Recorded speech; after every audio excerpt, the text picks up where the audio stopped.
এবারে তিশার কথা শুনে আখি লাইভের মাধ্যমে এসে অনেক কান্নাকাটি করেছে। হঠাৎ করে কি হলো তাদের দুজনের মধ্যে? বর্তমানে আখি এবং তিশা দুজনেই ভাইরাল, কিন্তু তিশা একটু বেশি ভাইরাল, প্লাস আখিও অনেকটাই বেশি ভাইরাল। কিন্তু আখি এবার লাইভের মাধ্যমে এসে অনেক কান্নাকাটি করেছে তিশার জন্য।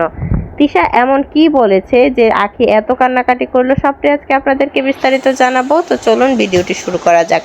বর্তমানে সোশ্যাল মিডিয়াতে আখি এবং আয়াসের ভিডিও তো অনেকেই দেখেন। তিশা চেয়েছিল আখির ছেলে আয়াসকে নিয়ে যাওয়ার জন্য, কিন্তু আখি তাকে দেয়নি। আখি তাকে নিয়েই চলে এসেছে তার বাবার বাসায়। বর্তমানে আখি আয়াসকে নিয়ে একটি পেজ চালায়, ফেসবুক পেজ, আর সে বিভিন্ন টুকটাক প্রমোট কাজ করে। সেই টাকা দিয়েই তাদের সংসার চলছে এবং সে আর আয়াস বিন্দাস চলছে। প্লাস আখি আয়াসকে কিছু টাকা বাহির থেকেও দেয় মানুষ, তার অডিয়েন্সরা আছে। তারপর আখি এবং আয়াসকে কিছু টাকা অনেকে বিদেশ থেকে পাঠায় আয়াসের জন্য, আয়াসের খাবার কেনার জন্য, দুধ কেনার জন্য কিছু টাকা দেয়। সেক্ষেত্রে বাবা হিসেবে কোনো খোঁজ খবরই নেয় না আহাদ এবং তিশা।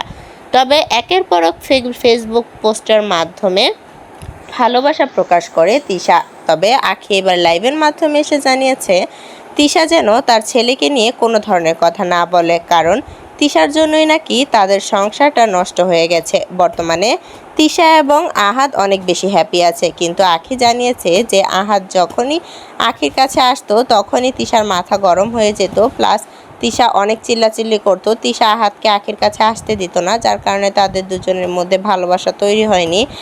আখি আরও জানিয়েছে যে তিশার মেয়ে যখনই তারা ভিডিও শ্যুট করতো, যদি আয়াসকে আহাদের কোলে দিত তাহলে তিশা সাথে সাথে আহাদের কোলে গিয়ে আলিশাকে বসিয়ে দিত আর আয়াসকে আখির কোলে দিয়ে দিত। তো সেখান থেকেই বোঝা গেছে যে তিশা অনেকটা রুড ব্যবহার করত তাদের সাথে। প্লাস আহাদও সবসময় তিশাকে ভয় পেত, কারণ তিশাকে দিয়েই তার প্ল্যাটফর্মটা চলে। তিশার ইনকামে তাদের সংসারটা চলে, কারণ তিশাই কিন্তু সব video promote plus video editing সব কাজকর্ম তিশাই করে থাকে। তো সেক্ষেত্রে বলা যায় যে একটা কথা বলে না প্রবাদ বাক্য, যে গরু দুধ দেয় সে গরুর লাথি খাওয়া ভালো। তো সেক্ষেত্রে হয়তো বা আহাদ তিশাকে অনেকটা একটু সম্মান করে বা ভয় পায়, সেটা দুটো একই। আখি সেটাই প্রকাশ করেছে লাইভের মাধ্যমে এসে, আর সেটা বলতে গিয়ে আখি অনেক কান্নাকাটি করে ফেলেছে।